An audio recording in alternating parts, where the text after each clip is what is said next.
नाशिकमधील बहुचर्चित टीसीएस कंपनीतील महिला कर्मचाऱ्यांचे लैंगिक शोषण आणि सक्तीचे धर्मांतरण केल्याच्या प्रकरणात अखेर दोषारोपपत्र दाखल करण्यात आलंय। हे दोषारोपपत्र 1,500 पानांचं असून या दोषारोपपत्रात अनेक धक्कादायक आणि गंभीर खुलासे करण्यात आले।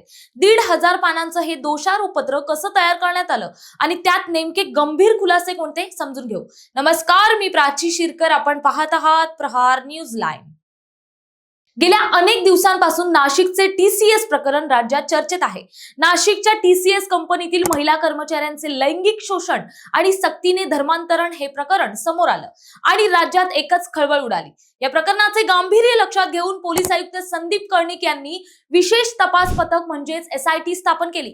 या विशेष तपास पथकाने सखोल तपास करून 1,500 पानांचं दोषारोपपत्र तयार केलंय। तपासादरम्यान पोलिसांनी 17 महत्त्वाच्या साक्षीदारांचे जबाब नोंदवले आहेत। महत्त्वाचं म्हणजे केवळ तोंडी पुराव्यांवर अवलंबून न राहता डिजिटल पुरावे आणि तांत्रिक पुरावे गोळा करण्यावर विशेष भर देण्यात आलाय। यामध्ये पीडिता आणि आरोपीचे मोबाईल मधील व्हॉट्सअप चॅट, स्क्रीनशॉट आणि ईमेल ट्रेल्स यांचा देखील समावेश आहे। या पुराव्यांवरून पीडितेचे सक्तीने धर्मांतर करण्याचे प्रयत्न झाल्याचं आणि तिच्या धार्मिक भावनांना जाणीवपूर्वक ठेस पोहोचवल्याचं स्पष्ट होत असल्याचं पोलिसांनी नमूद केलंय।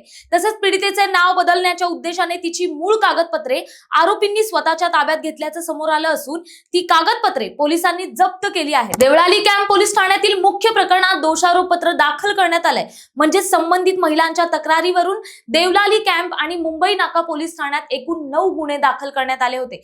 त्यापैकी देवळाली कॅम्प पोलीस ठाण्यातील मुख्य प्रकरणात हे 1,500 पानांचं दोषारोपपत्र दाखल करण्यात आलंय। मुंबई नाका पोलीस ठाण्यातील उर्वरित 8 प्रकरणाचा तपास अद्याप सुरू असून कायदेशीर मुदतीत संबंधित प्रकरणांमध्ये ही दोषारोपपत्र दाखल करण्याची प्रक्रिया सुरू असल्याचं पोलिसांनी स्पष्ट केलं।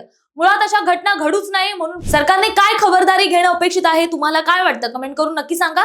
बाकी तुम्हाला माहिती आवडली असेल तर कमेंट्स मध्ये नक्की कळवा। धन्यवाद।